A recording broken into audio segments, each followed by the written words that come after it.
सुभाषाम साथ रहूं, पूरा दिन तेरा नाम जपूं, फिर भी जो तुझे यकीन ना मुझ पे, तू ही बता बेबी अब मैं क्या करूं। मेरी आखिरी मोहब्बत तू, फिर तुझसे झूठ कहूं, तेरे पहले भी करी मोहब्बत, मोहब्बत में गया था मैं लुट। मेरी आखिरी मोहब्बत तू, फिर तुझसे झूठ कहूं, तेरे पहले भी करी मोहब्बत, जिस मोहब्बत में गया था मैं लुट।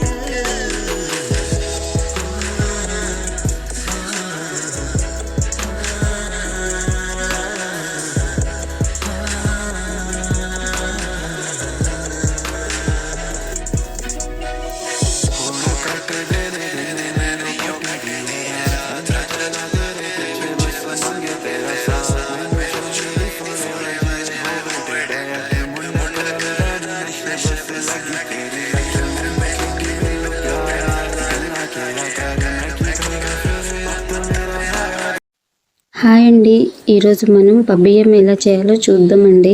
వేడివేడి పబ్బియ్యం ఇందులోకి మామిడికాయ చట్నీ లేదా కారపొడి వేసుకొని తింటే చాలా బాగుంటుంది. ఇంట్లో ఏం కూరగాయలు లేనప్పుడు ఈ రెసిపీ అనేది ఈజీగా చేసుకోవచ్చండి. హెల్త్కి కూడా చాలా మంచిది. దీనికోసం నేను ఒక గ్లాస్ బియ్యం తీసుకున్నానండి, ఒక పిరికెడంత కందిపప్పు తీసుకున్నాను. ఈ రెండింటిని బాగా కడగాలంటే బాగా పిసికి వాష్ చేయాలి. బియ్యాన్ని బాగా పిసికి కడగాలండి. అలా కడిగితే బియ్యంలో ఉన్న డస్ట్ అనేది అంతా వెళ్ళిపోతుంది. ఇలా బాగా పిసికి కడిగి దీనికి కొలతగా అండి గ్లాస్కి 2 గ్లాసులు వాటర్ పోయాలండి. బాగా కడిగేసాను. గ్లాస్ బియ్యం తీసుకున్నాను కాబట్టి 2 గ్లాసులు వాటర్ తీసుకున్నాను. ఎప్పుడైనా సరే మనం ఇంట్లో ఎంతమంది ఉంటామో వాళ్ళకి సరిపోని బియ్యం పోసుకోవాలండి. 1కి 2 వాటర్ పోసుకోవాలి. కప్పుకు 2 కప్పులు వాటర్ పోసుకోవాలి. గ్లాస్కి 1-2 గ్లాసెస్ వాటర్ పోసుకున్నాను. తర్వాత ఇది అనేది ఒక మూత పెట్టేసి పక్కకు పెట్టేసానండి. నెక్స్ట్ మనం దీనికోసం పబ్బియ్యం చేయడం కోసం మనం ఏమేం కావాలో ప్రిపేర్ చేసుకుందామండి. మనకు కావాల్సింది ఏం లేదండి, 4 పచ్చిమిర్చి, ఉల్లిగడ్డలు, క్యారెట్స్, టమాటా, ఆలుగడ్డ వేసుకుంటే ఇంకా బాగుంటుంది. ఇంట్లో ప్రజెంట్ ఆలుగడ్డ లేదు కాబట్టి నేను వేయలేదండి. ఇప్పుడు వీటిని చిన్నగా కట్ చేయాలండి. ఉల్లిగడ్డలు అయితే అలా హాఫ్ కట్ చేసినా చాలు, చిన్న ఉల్లిగడ్డలు అయితే ఫుల్గా కట్ చేసి పెట్టుకున్నా చాలండి. ఇలా కట్ చేసుకుంటే పబ్బియ్యంలో చాలా టేస్టీగా ఉంటున్నాయి. ఉల్లిగడ్డలు చాలా బాగుంటుంది. ఉల్లిగడ్డలు మాత్రం స్కిప్ చేయకండి. ఇందులో ఏ కూరగాయ లేకున్నా పర్లేదు, కానీ ఉల్లిగడ్డ పచ్చిమిర్చి ఖచ్చితంగా ఉండాలి. ముందుగా మనం వీటిని కిచడీలోకి తగ్గట్టుగా కట్ చేసి పెట్టుకోవాలి. పొయ్యి మీద బాండి పెట్టుకోవాలండి. కొంచెం జీలకర్ర వేసుకోవాలి. ఆయిల్ మగ్గగానే ఆయిల్ వేసి కొంచెం జీలకర్ర వేసుకోవాలి. జీలకర్ర వేసుకున్నాక కరివేపాకు వేసుకోవాలండి. ఇప్పుడు కరివేపాకు కొంచెం మగ్గినాక మనం ఇందులోకి తీసుకున్న వెజిటేబుల్స్ అనేవి ఉన్నాయి కదా, అవన్నీ వేసేసుకోవాలండి. 1 by 1 ఆనియన్స్ వేసుకున్నాను. అండ్ నెక్స్ట్ పచ్చిమిర్చి వేసుకోవాలి. క్యారెట్స్, పచ్చిమిర్చి, ఇవన్నీ మనం కట్ చేసుకున్న వెజిటేబుల్స్ మొత్తం వేసుకోవాలి. బాగా మగ్గనివ్వాలండి. మంచిగా మగ్గితే బాగుంటుందండి. మరీ మెత్తగా మగ్గాల్సిన అవసరం లేదు, లైట్గా మగ్గాలి. చూడండి, ఇలా అన్నీ వేసేసుకున్నాను. కొంచెం పసుపు వేసుకోవాలండి. పసుపు వేసుకొని కొంచెం మగ్గించుకోవాలి. పసుపు వేసుకొని ఇలా కలుపుకొని కొద్దిసేపు మగ్గించుకోవాలి. చాలా బాగుంటుందండి. పిల్లలు కూడా చాలా ఇష్టంగా తింటారు. ప్రతి ఒక్కరికి ఇష్టమైన రెసిపీ అండి ఇది. హెల్త్కి కూడా చాలా మంచిది. ప్రెగ్నెంట్ ఉమెన్స్కి ఇంకా చాలా మంచిది. ఇందులో ప్రోటీన్ ఉంటుంది. ఇప్పుడు మనం కొంచెం మగ్గాక అల్లం పేస్ట్ తీసుకోవాలండి.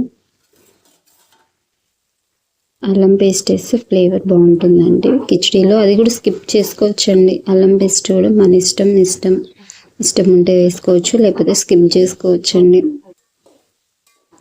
నేనైతే ఎక్కువ హెల్త్కి అల్లం కూడా చాలా మంచిది కాబట్టి నేను అల్లం పేస్ట్ అయితే ఖచ్చితంగా వేస్తానండి ఎప్పుడైనా సరే. ఇంత కలిపి పెట్టుకోవాలండి. కొద్దిసేపు ఒక 2 మినిట్స్ మగ్గించుకోవాలి. తర్వాతకి మూత తీసి చూడండి, కొద్దిగా మగ్గిపోయాయి కదా, ఇలా మగ్గితే చాలండి. మరి మాడిపోయినట్టు ఉండకూడదు, ఎందుకంటే మనం ఇందులో బియ్యం కూడా ఉడికించుకుంటాం కాబట్టి లైట్గా మగ్గితే చాలండి. ఇప్పుడు నేను ఇందులోకి నెక్స్ట్ ఏం చేయాలో చూద్దాం. కొద్దిగా బియ్యం వేసుకోవాలండి. ఫస్ట్ బియ్యం వేసుకోవాలి. వాటరు అలా ఉంచి వాటర్లో ఉన్న బియ్యం మాత్రం ఫస్ట్ వేసుకోవాలండి. ఇలా బియ్యం అంతా వేసేసుకున్నాను. ఫస్ట్ ఆ వాటర్ అలానే ఉంచి అందులోంచి బియ్యం తీసి ఫస్ట్ బియ్యం వేసుకోవాలండి. మనం కడిగి పెట్టుకుని బియ్యాన్ని వేసుకొని లైట్గా కదిలియాలండి గంటతోటి. మరీ స్పీడ్గా కదిలిస్తే బియ్యం అంతా విరిగిపోయినట్టు అవుతుంది. కాబట్టి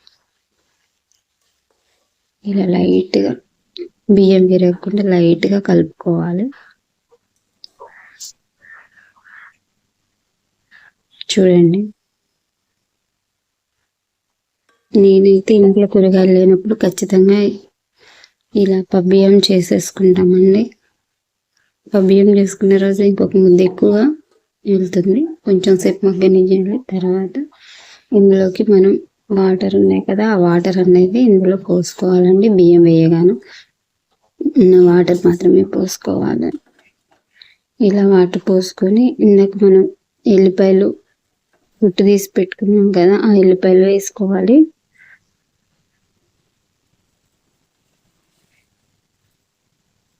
వేసుకొని కొద్దిసేపు మగ్గించుకోవాలి. కొంచెం ఉప్పు వేసుకోవాలండి. మన టేస్ట్కి సరిపడా ఉప్పు వేసుకోవాలి. ఉప్పు వేసి బాగా కలుపుకోవాలండి. లైట్గా కలుపుకోవాలి, బియ్యం విరిగిపోతాయి కాబట్టి.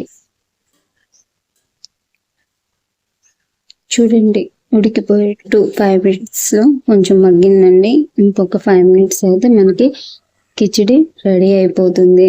ఇంట్లో ఈజీగా ప్రిపేర్ చేసుకోవచ్చండి. కూరగాయలు లేనప్పుడు చాలా ఈజీగా ప్రిపేర్ చేసుకోవచ్చు. చాలా ఇష్టంగా తింటారు ప్రతి ఒక్కరు. తప్పకుండా ట్రై చేయండి. వేడి వేడి పబ్బియ్యం రెడీ. కిచిడి.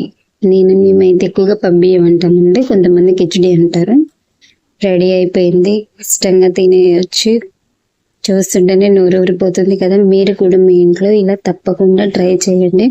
ఈ పబ్బియ్యంలోకి ఏ కూరలు అవసరం లేదండి.